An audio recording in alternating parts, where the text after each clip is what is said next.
On dit qu'il existe dans le désert un lieu où l'âme des femmes et l'âme des loups se rencontrent par-delà le temps. Je sus que j'étais sur la bonne piste lorsqu'aux frontières du Texas, j'entendis une histoire intitulée La Loba. Il existe une vieille femme qui vit dans un endroit caché, connu de tous, mais que bien peu ont vu.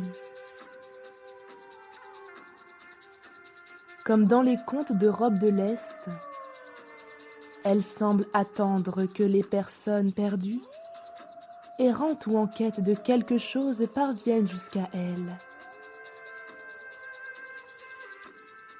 Elle est circonspecte, souvent velue, et fuit la compagnie des autres.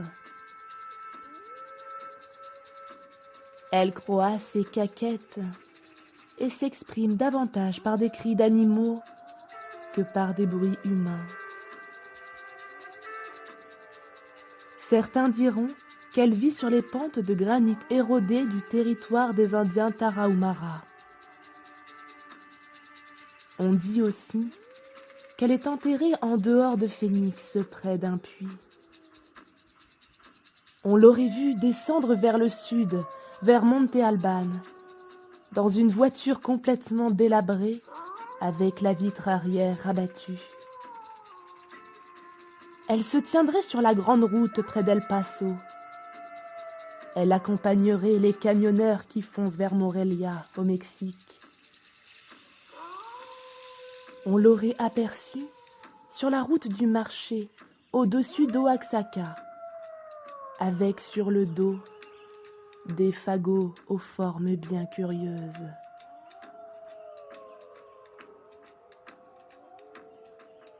Elle se donne différents noms. La huisera, la femme aux os, la trapera, la ramasseuse, et la loba, la louve.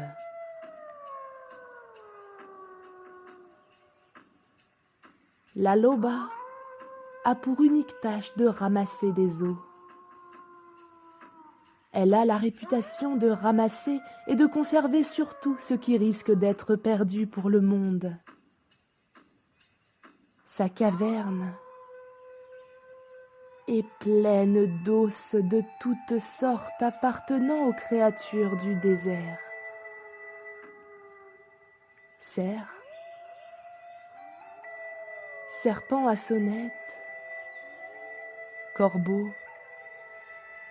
mais on l'a dit, spécialiste des loups.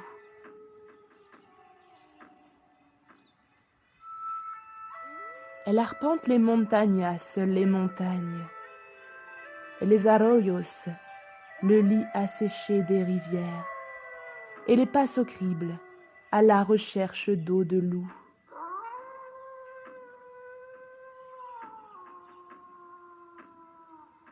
Lorsqu'elle est parvenue à reconstituer un squelette dans sa totalité, lorsque le dernier os est en place et que la belle architecture blanche de l'animal est au sol devant elle, elle s'assoit près du feu et réfléchit au chant qu'elle va chanter.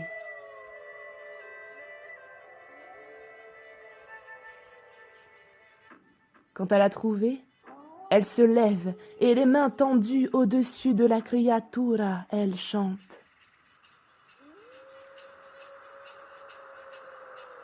Et c'est alors que la cage thoracique et les os des pattes du loup se recouvrent de chair et que sa fourrure pousse à nouveau.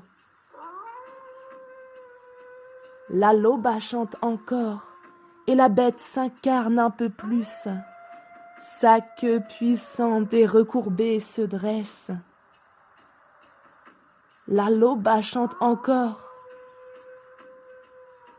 Et la créature se met à respirer. La loba chante toujours. un chant si profond que le sol du désert en tremble. Et pendant qu'elle chante, la bête ouvre les yeux, bondit sur ses pattes et détale dans le canyon.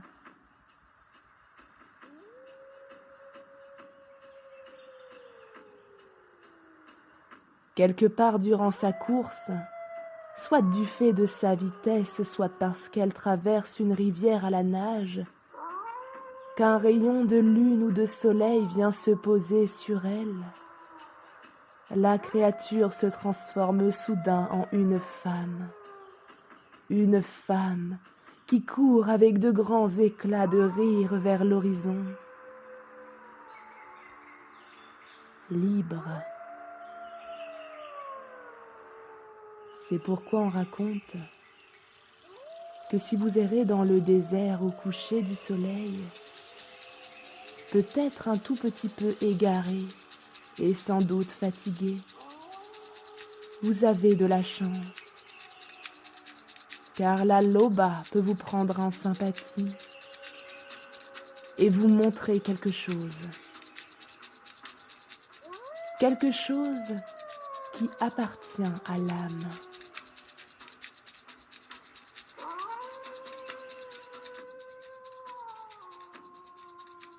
Dans cette histoire, les os de loup représentent l'aspect indestructible du soi sauvage, de la nature instinctuelle, de la criatura dédiée à la liberté et à la pureté originelle, celle qui n'acceptera jamais les rigueurs et les exigences d'une culture défunte ou civilisatrice à outrance.